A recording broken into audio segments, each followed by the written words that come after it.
ராஜாதிராஜ ராஜகம்பீர ராஜமார்த்தாண்ட ராஜகுலதிலக ராஜபராக்கிரம ராஜவைராகிய வராட்டராஜா வரார் வரார் வரார். என்ன மன்னா ஏழுந்த கோபம் என்னதான் இருந்தது? கவனிக்கிறீரா? எதை மன்னா? இவன் பாடிய துதியை.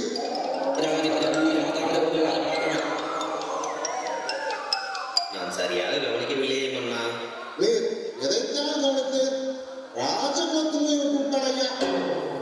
என்ன குலத்துங்குவை விட்டு விட்டானா?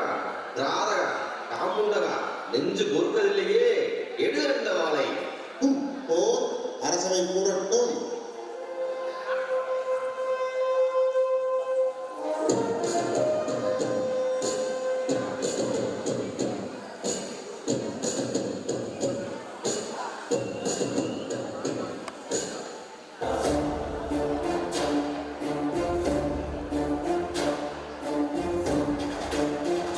ராஜமந்திரி, இன்றைக்கு என்ன வழக்கு? மன்னா, ஒரு சிறிய குழந்தை நம்மிடம் நீதி கேட்டு வந்துள்ளது. குழந்தையா? குழந்தைக்கு என்ன குறை வந்து விட்டது? வரட்டும், பார்ப்போம். வணக்கம் அண்ணா. குழந்தாய், உலக்கு அளவு இருக்கும் உனக்கு என்ன வழக்கு?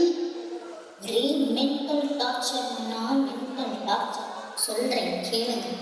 என் தந்தையும் தாயும் பொழுது போய் பொழுது வந்தான சண்டை போட்டுக்கொண்டே இருக்கிறார்கள். என்னையும் கவனிப்பதில்லை, என் வயிற்றையும் கவனிப்பதில்லை. ஏன் குழந்தாய், உன்னை கவனிப்பதை விட அவர்களுக்கு என்ன பிரதான வேலை? உன் அன்னை உனக்கு சமைத்து தர மாட்டாரா? சமையலா? சுகி ஜொமேட்டோ தான் அண்ணா. என்ன சுஜியோட ஆட்டோவா? அது ஆறு? ஐயோ மங்குடி மன்னா, அது ஆன்லைன் ஃபுட் டெலிவரி ஆப் மன்னா. கைபேசியில் உணவை தட்டினால் அவன் உணவோடு உன் கதவை தட்டுவான். பொறுங்க, இன்னும் இருக்கு. விடிந்ததும் இருவரும் வேலைக்கு சென்றார்கள். வீடு திரும்பியவுடன் காரணம் இல்லாமல் சண்டை போடுவார்கள். பிறகு ஸ்ட்ரெஸ்ஸாக உள்ளது பானுக்கு என்று இரவு முழுவதும் போன் பார்ப்பார்கள். காலை எழுவதற்கு நேரமாகும். அதுவே மீண்டும் சண்டையிட காரணமாகும். காலையில் சண்டை, ஃபுட்டோட நாளைக்கு சண்டை, ரிப்பீட். காலையில் சண்டை, ஃபுட்டோட நாளைக்கு சண்டை, ரிப்பீட். காலையில் சண்டை, ஃபுட்டோட நாளைக்கு சண்டை, ரிப்பீட். போதும் போதும், ஒரே நிமிஷமா போயிட்டு இருக்கு.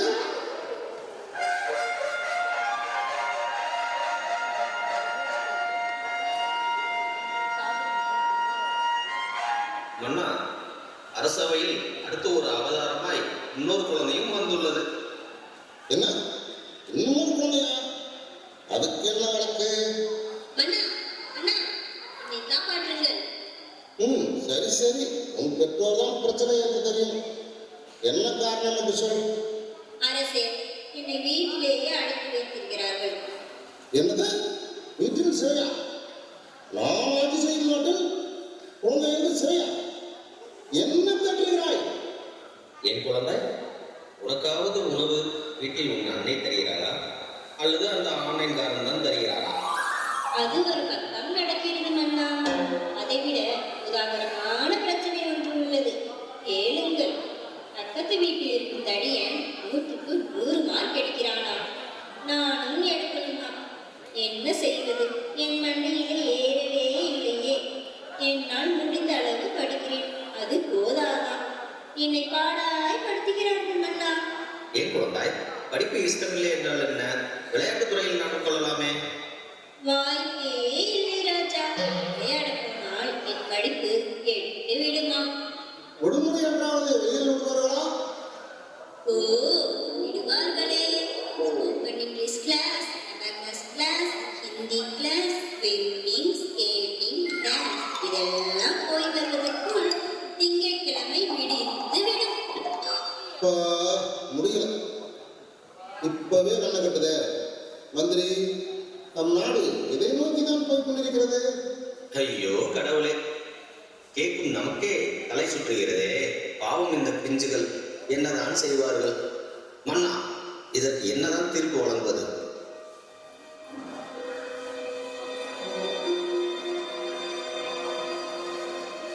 இதற்கு என் மாநிலம் தான் திருப்பி வழங்க வேண்டும். அழைத்து வாருங்கள் அவர்களது பெற்றோர்களை.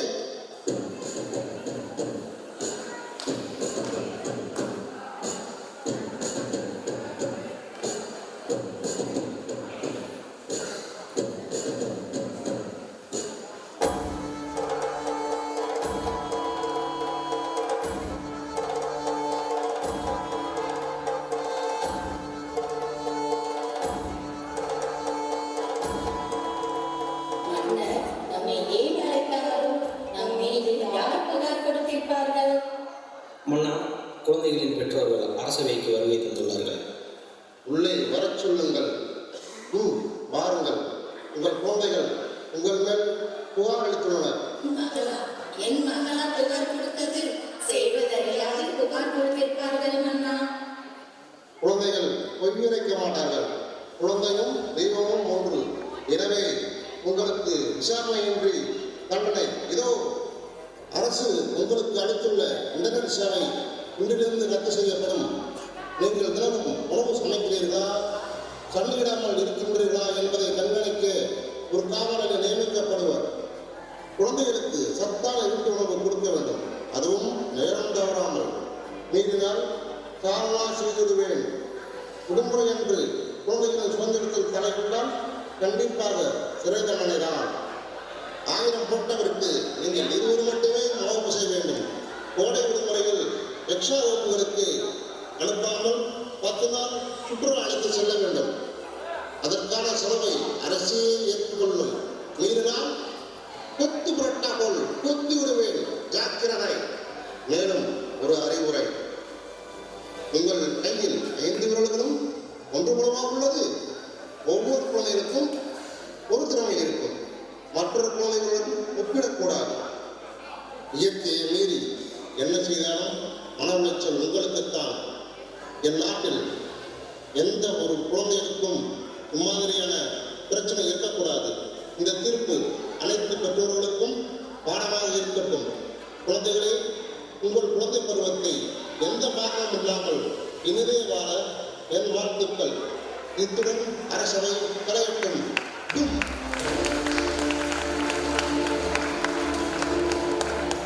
சபாஷ் மன்னா, சரியான தீர்ப்பு. நீ ஒரு மண்ணின் மைந்தன் என நிரூபித்து விட்டாய். அரசவை கலையட்டும், ஆன்லைன் மோகம் அழியட்டும்.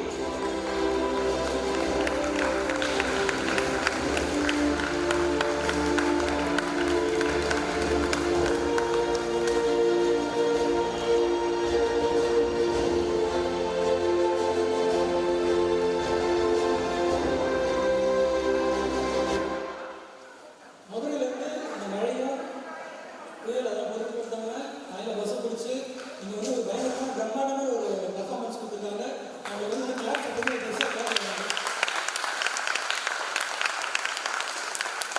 ரொம்ப நன்றி. ரொம்ப நல்லா பசங்க நல்லா பர்ஃபார்ம் பண்ணீங்க. எடிட்டிங்லாம் நல்லா பண்ணிருக்கீங்க, ரொம்ப நன்றி. எல்லா குழந்தையும் சூப்பராக பண்ணீங்க. இந்த மேக்கப்லாம் நல்லா இருக்குது. ராஜாவோட புலிகேசி வடிவங்களே இதில் பார்த்துருக்கு. ஸோ இவங்களுக்கு வந்து நம்ம பரிசு வழங்க நமக்கு ஒரு சீஃப் கெஸ்ட் வந்திருக்காங்க. அவர் வந்து ஒரு இயற்கை விவசாயி, நம்ம திருச்சி மாவட்டத்தை சேர்ந்தவங்க. அவர் வந்து ஒரு வேலைக்கு அழைக்கலாம். கோபி சார் ஐசி கடை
நன்றி நன்றி மேடம். நம்முடைய சீஃப் கெஸ்ட் நமக்காக ஒரு வீடியோ வந்திருக்காங்க. ஒரு வார்த்தைகள் குழந்தைங்களுக்கு.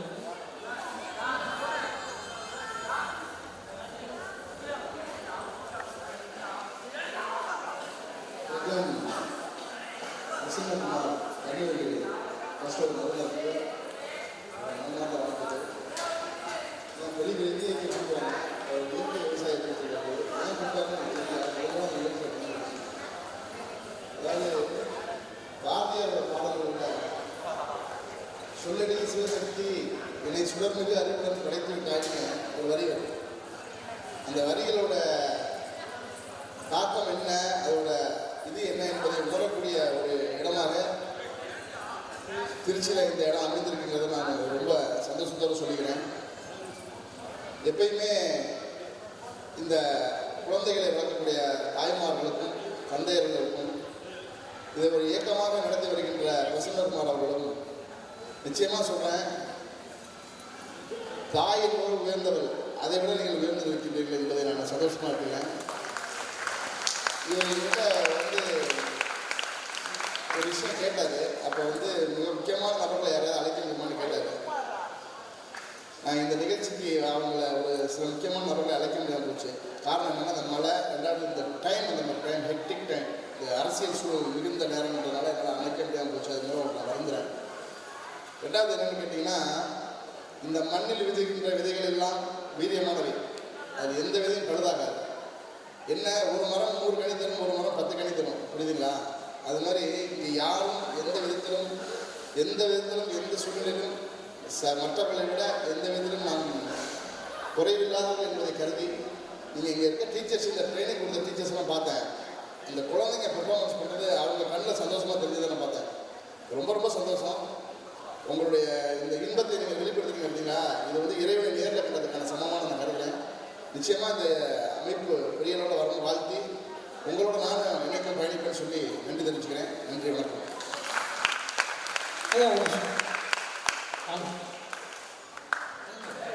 இன்னொன்று சொன்னாங்க, எதுக்கு இயற்கை விவசாய கூட்டம்னு தெரியல அப்படின்னு சொன்னாங்க.